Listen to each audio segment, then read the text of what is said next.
Yo, what it do, Fifth Fan? Happy Mother Effing Tuesday. And you know what it is. Welcome to another episode of Maymay's Tread Talk. Yeah, that's what I call it. Or is it, did I call it Desktop Talk? Whatever. Whatever the fucking case is, happy Tuesday. We're 5 weeks out from Whitney Jones. It's the only show that I'm doing this year. And then I'm just going to take a break to build more. And just kind of enjoy time with my family. And do me, and yeah, we'll just keep building. We keep building until we get to the end goal.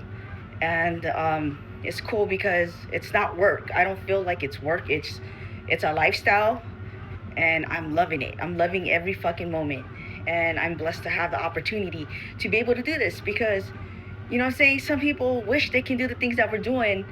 And you got motherfuckers complaining about shit that they shouldn't be complaining about because there's people that can't do it.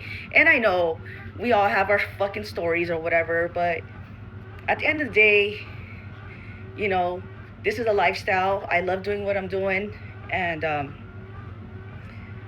just want to keep on doing this until I can't do it anymore, until like I'm on my deathbed and I'm like, fuck, I did everything that I wanted to do and I lived my life to the fullest, and this is how it should have been. Like, life was good, although life was hard for a little bit, you know. And I just feel like that's part of God's plan. Part of God's plan is to put you through all the trials and tribulations so that you can become a much better person and you can see things from a different perspective. Whatever the case is, God gave us obstacles to work through in life, and you know, we just have to accept it for what it is and just kind of work through it and just figure things out. And you know, and I talk about this all the time because at that time you just don't know like what the fuck to do because it's crazy and life is just feels hectic and shit. And there was a lot of moments where I wanted to give up. Like, I always feel like, looking back at everything that I went through, I feel like it was God. God was always there.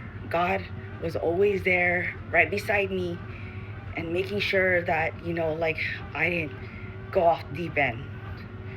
Because there was a lot of times where I wanted to go off that deep end, like, real talk, y'all. Like, I would like leave at night, I would drive my car around and like just think about like driving it off a cliff, and I just like, it sucked, dude. Like, it was like a painful time in my life, and it was really fucking confusing. And I don't wish it upon my worst enemy. Like, I don't have any enemies. If I do, I don't know about you, but you know what I'm saying, like, I don't wish that upon anybody because it's a pretty shitty freaking feeling. And now that I'm here and I feel better, I can like go back and talk about it and share my journey. And I feel, I've always felt this, like I always felt like God placed me here, and everybody, not only me, but I feel like everybody has a purpose. But I feel that when you're going through whatever it is that you're going through, sharing your journey with other people and what you're going through can help someone else out. It can help somebody going off the deep end, someone that's going through mental health issues, because life is hard to do it alone, y'all. Like, and you know, you're gonna make mistakes along the way, and you're gonna say things and do things, and you know, like, at the end of the day, you know, like, if I ever said anything or did anything that may have hurt you, like, it was not intentional. You know, it was just like, oh fuck, like, I don't know, I guess I wasn't thinking. And like, I'm never here to like hurt anybody or you know, do anybody wrong, because I do believe in karma, and karma's a motherfucking bitch.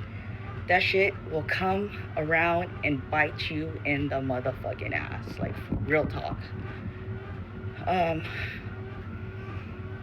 Anyways, that's life. That's my mindset right now, and where I'm at, like, spiritually. Like, I feel good, and I feel like God has always been right beside me, even when I was younger, right? When I used to be in gangs, and I was in and out of juvenile hall. My auntie and uncle would like take me to Christian church. They bought me my very first Bible was a Precious Moments Bible. That's why I had, like here, I don't know if you can see it, but I had a tattoo of Precious Moments character, but I made it into a cholo. But I got this tattoo when I was gangbanging back in the days, and they would take me to church and pray over me in tongues, and they always saw something in me and wanted to help me, and for that I'm hella appreciative. Rest in peace, auntie and uncle, because like man, I came from a broken family, and like I always felt alone. My dad was like, my dad took care of me. I felt like he took care of me the most, because that's all I remember growing up. My mom was always gone, but he was always gone. Like he was always like gambling because my mom was never there, and so I kind of was by myself, and like I didn't have like I learned how to like basically like take care of myself and work through all my shit by myself. And it was nice to have my auntie and uncle like kind of take me under their wing and like pick me up to go to church and bring me to their house to go to their parties, and like they were good. Like they were good people. When I went through, we're gonna just talk because I just feel I'm in a talking mood. When in my 30s, I went through an incident where I had to take a paternity test with my dad. I'm like, what the fuck?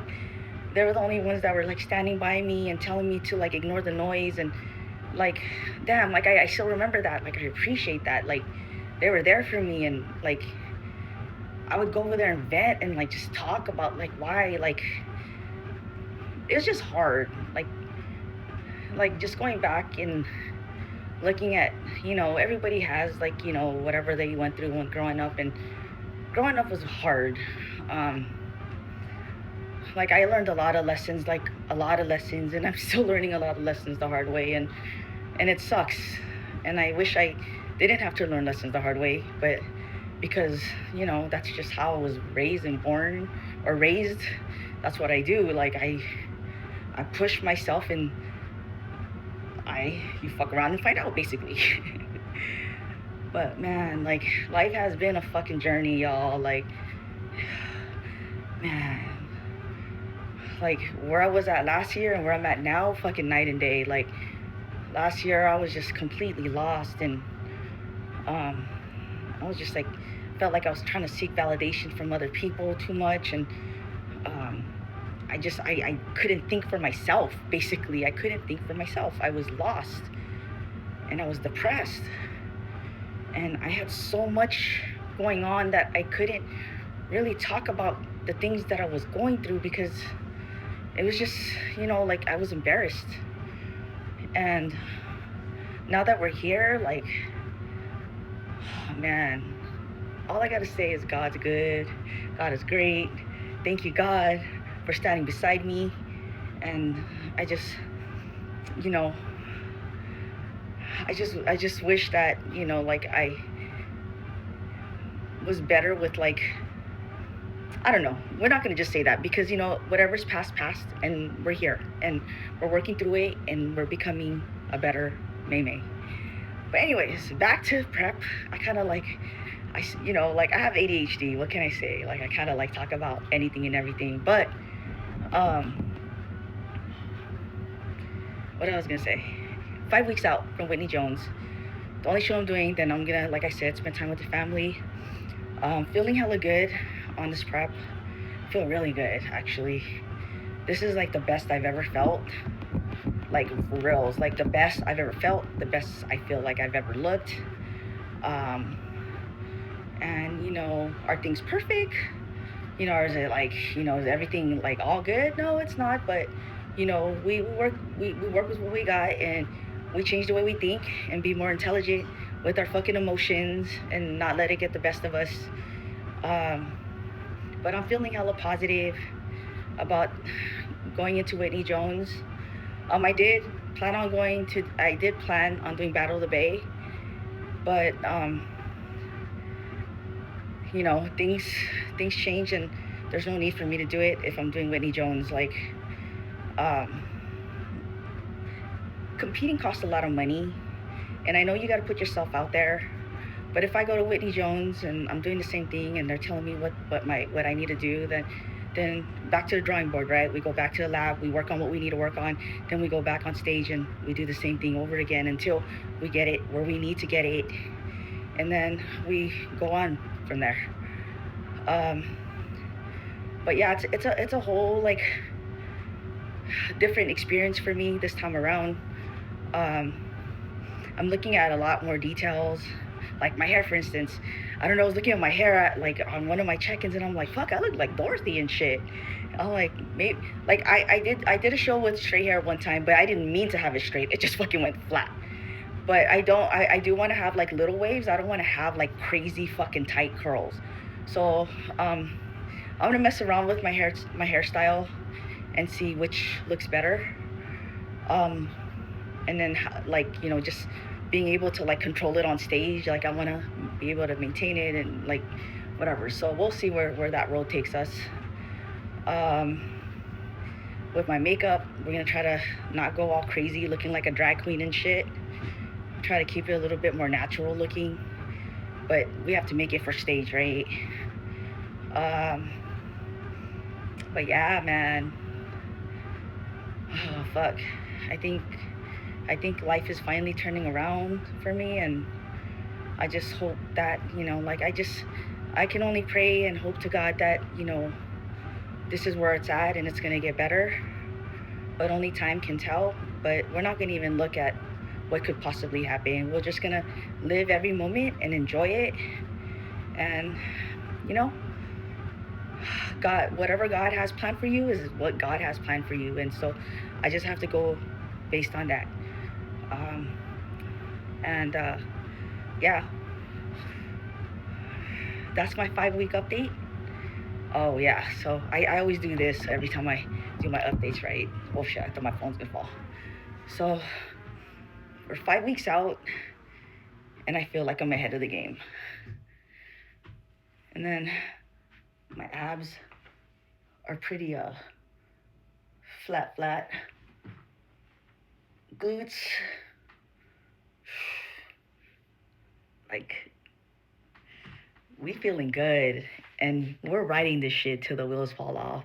I'm enjoying every moment. You guys should be too if you're doing this. Like, this shouldn't feel like a task. It should be fun, and this is fun. Like, I love working out. I love going to the gym. Um, I love pushing myself past my limits. I wish I could do more. I wish I had more time to do more, but I'm only limited to like a number of hours throughout the day. Then I have mommy duties and life. Um, if this is what I did full time, your girl would be in the gym all day, doing all gym things or whatever that has to do with fitness. Um, but yeah, God is good, y'all, and I'm so extremely blessed to be here for another day. I'm blessed to be able to breathe and just to share my journey. And if you're out there and you're going through things, know that there's a light at the end of the tunnel. Um, Sometimes it's hard to see, like, it when you're in the storm. It's really, really hard to see that light at the end of the tunnel. But if you just keep believing that God has His plan, and this is all part of His grand plan for you, like, everything's already written in the Bible. Everything that you're going through is already written. You just got to go with it and just believe that that God has this plan and everything's going to be all right. You just got to believe. Keep your heart open. Don't close it out. If people want to help you, allow them to help you. I know for some of us it's hard to accept that, but like, I've been extremely thankful and grateful for the people that are in my life that were there to during whatever season I was in, to help me with whatever I was going through, to listen to me, and just to be there. And so, um, yeah, that's my update. Peace out. One love. And thank you for your support and all the love that y'all give. And y'all have a blessed one. And we'll talk to you next week. Peace out.